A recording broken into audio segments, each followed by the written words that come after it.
नंद बाबा एकादशी कार्तिक शुक्ल पक्ष की थी और द्वादशी को स्नान करने के लिए यमुना जल में प्रवेश किया तो वरुण जी के सेवक उठा ले गए, नंद बाबा को पकड़ ले गए। नंद बाबा एकादशी व्रत रहते थे, कार्तिक शुक्ल एकादशी का उपवास किया था, भगवान की पूजा की। पर एकादशी व्रत एक दिन सत्संग में पीछे काफी समय पहले चर्चा हुई थी कि एकादशी व्रत कैसे रहा जाता है, तो दशमी और द्वादशी को ही जो संयम, तो फिर एकादशी उसकी पूर्ण मानी जाती है। साधारण शब्दों में समझ लो कि दशमी को एक बार भोजन दोपहर के समय कर ले, शाम के न करे, और एकादशी को जल या निर्जला और या बहुत से बहुत एक बार फल ले ले।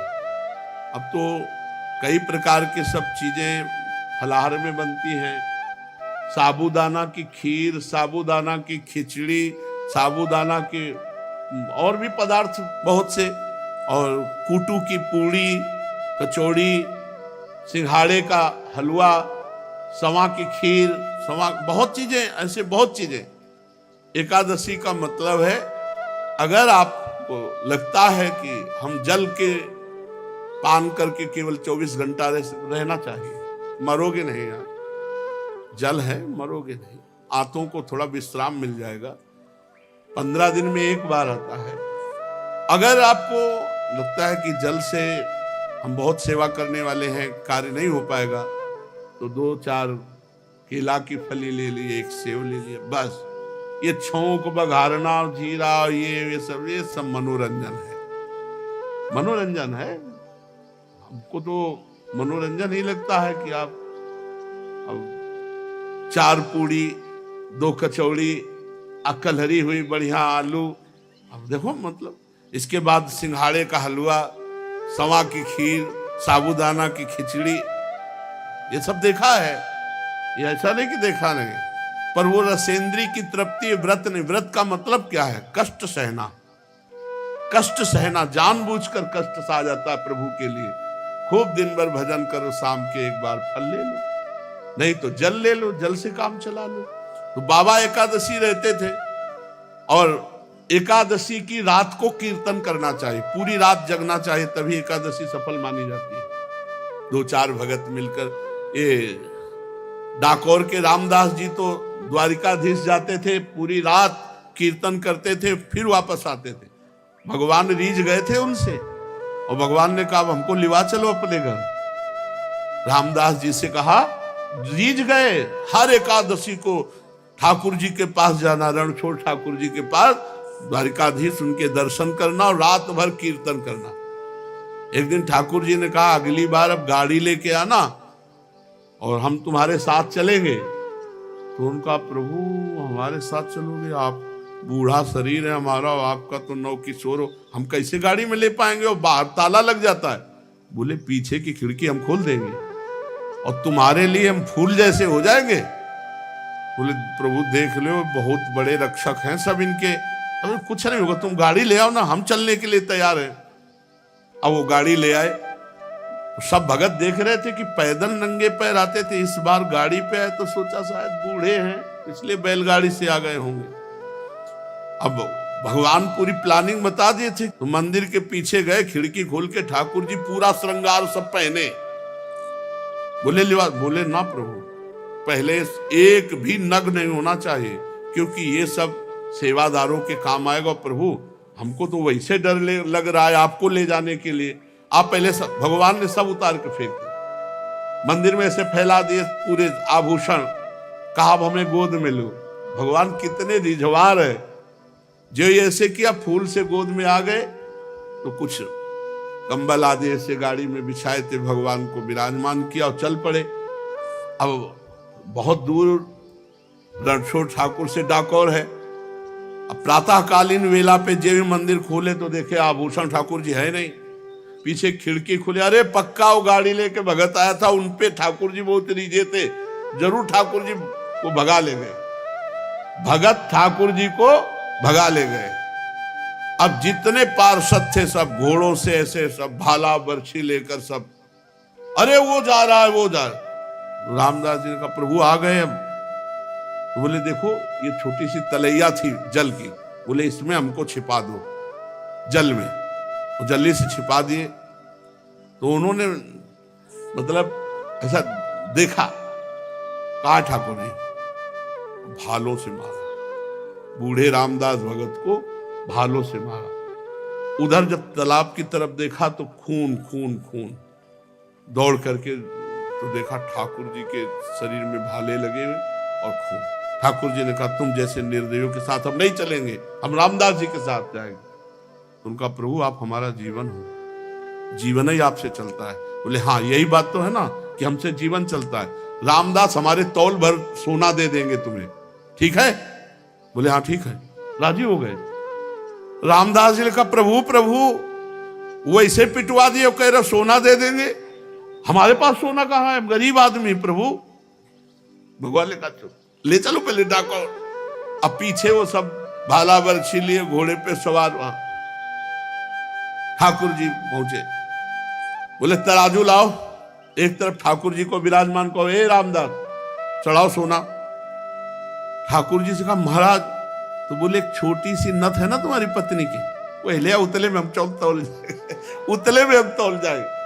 एक छोटी सी नथ, छोटी सी पतली बारी, उतना ही था। भगवान को सब पता है, जो इधर से भगवान टंग गए। वो बोले देखो ऐसे सोना तो ज्यादा है, पर ले जाओ तुम भगवान ने कहा देखो सोना तो ज्यादा है, पर रामदास उदार आदमी है, दे देंगे, दे दे भाई। अरे बोले प्रभु, तो भगवान ने कहा देखो हम जाने वाले तो नहीं, अपना स्वरूप दूसरा प्रकट किया। बोले इसे ले जाओ। आज भी जो भगवान रामदास जी के यहाँ विराजमान है वो ठाकुर, आज भी पट्टी बंधती ठाकुर जी की, आज भी पट्टी बंधती है। भगत के ऊपर प्रहार किया तो आज भी भगवान के घाव और पट्टी बंधती। तो एकादशी व्रत ऐसा जैसे रामदास जी रहते थे। पूज्य श्री मथुरा दास जी भक्तमाली जी थे, एकादशी को चर्चा नहीं करते थे, रोज चर्चा होती थी, पर एकादशी को निर्जला रहते थे। दशमी से छोड़ देते थे भोजन पानी, एकादशी के दिन एक बूंद पानी नहीं, और द्वादशी को परायण इसलिए बोलने में भी सावन, और वयोवृद्ध अवस्था तक। नंद बाबा एकादशी कार्तिक शुक्ल पक्ष की थी, भगवान की पूजा की, रात भर कीर्तन किया, और द्वादशी को स्नान करने के लिए यमुना जल में प्रवेश किया। स्नान ब्रह्म मुहूर्त में किया जाता है धारा जी में 4 बजे, ये नहीं कि 2 बजे 1 बजे, धारा में नहीं स्नान। तो ये असुर बेला कही जाती है।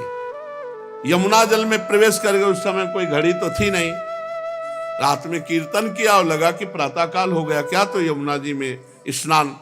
तो वरुण जी के सेवक उठा ले गए, नंद बाबा को पकड़ ले गए।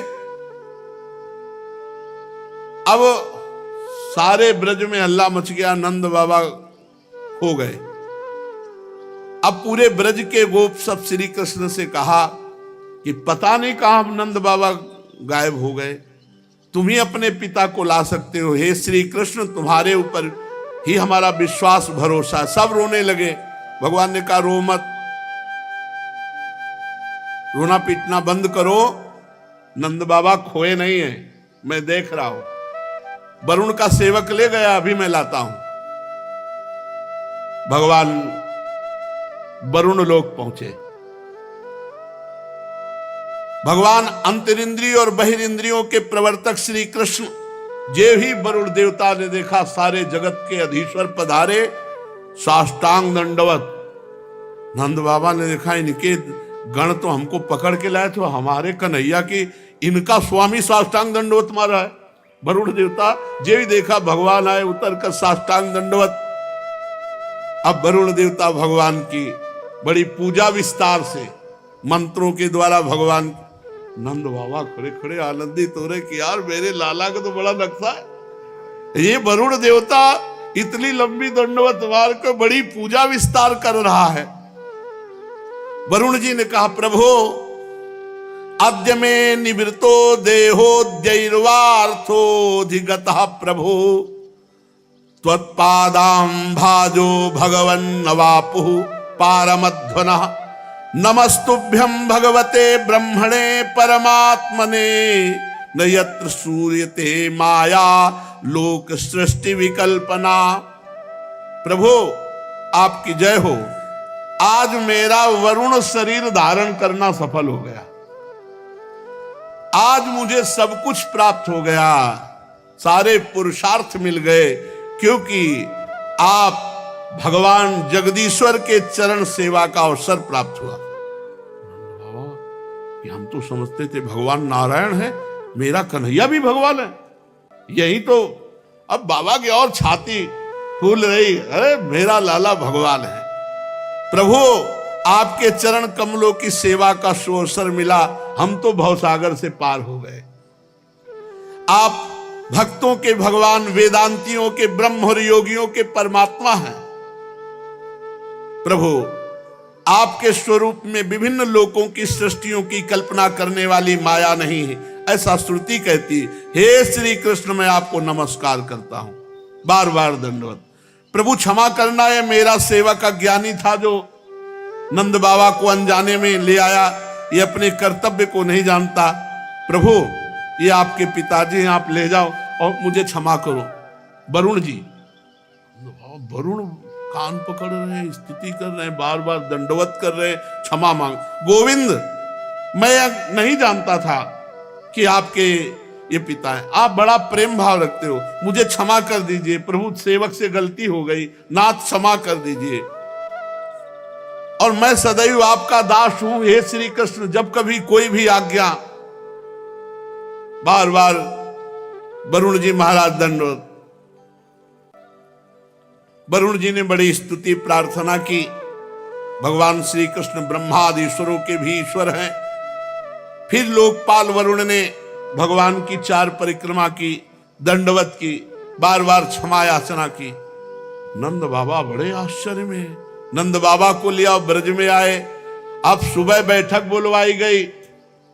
नंद बाबा भाई, नंद बाबा ने कहा कि मैंने देखा वरुण जी बार बार दंडवत, पूरी साष्टांग दंडवत मार रहे थे और कह रहे थे इंद्रियातीत ऐश्वर्य योगीश्वर योगींद्र भगवान परमात्मा।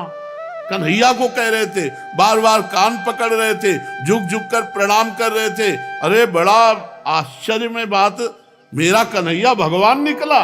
हम तो समझते थे भगवान नारायण की कृपा है। अरे इसीलिए गिरिराज गोवर्धन उठा।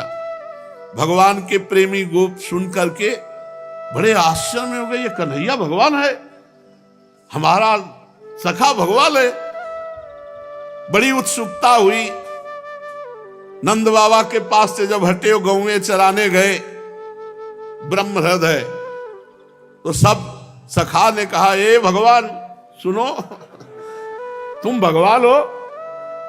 भगवान ने कहा भगवान से।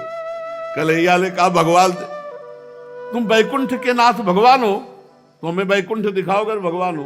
हमारे साथ खेलता है, हमारे साथ भगवान कहां से हो सकता है, दिखा हमें वैकुंठ दिखा, जिसमें केवल महान सिद्ध प्रेमी भक्त ही प्रवेश पा सकते हैं।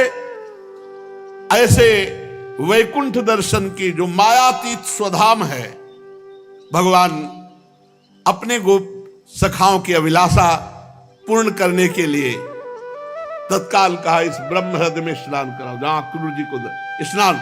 जो ही डुबकी मारी सो पहुंच गए वैकुंठ। जय विजय नंद सुनंद भगवान के दिव्य पार्षद, दिव्य अस्त्र भगवान, और बड़े ऊंचे सिंहासन पे भगवान विराजमान। सखाओं को जय विजय, रुको, सर्वलोक महेश्वर अनंत ब्रह्मांड अधीश्वर, ऐसे भगवान के साथ झुक के चलो।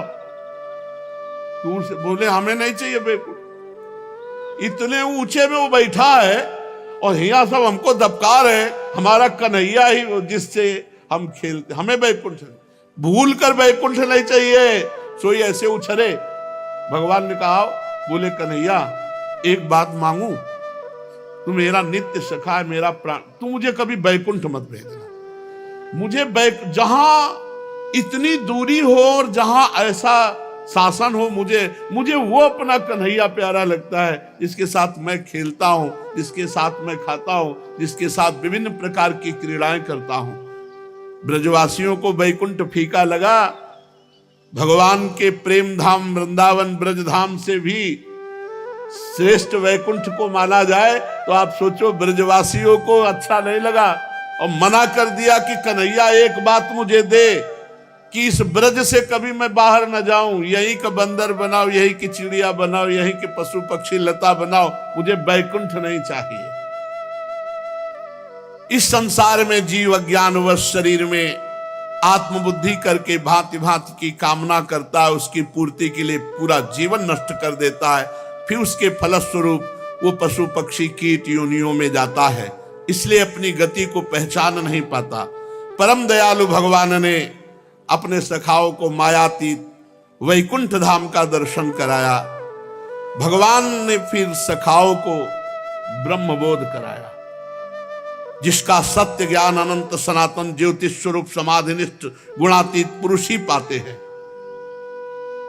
देखो ब्रह्म सनातन है, सत्यम ज्ञानम अनंतम यदि ब्रह्म ज्योतिष सनातनम, सत्यम ज्ञानम अनंतम यद ब्रह्म ज्योतिष सनातनम यदि पश्यन्ति मुनयो गुणा पाए समाहिता।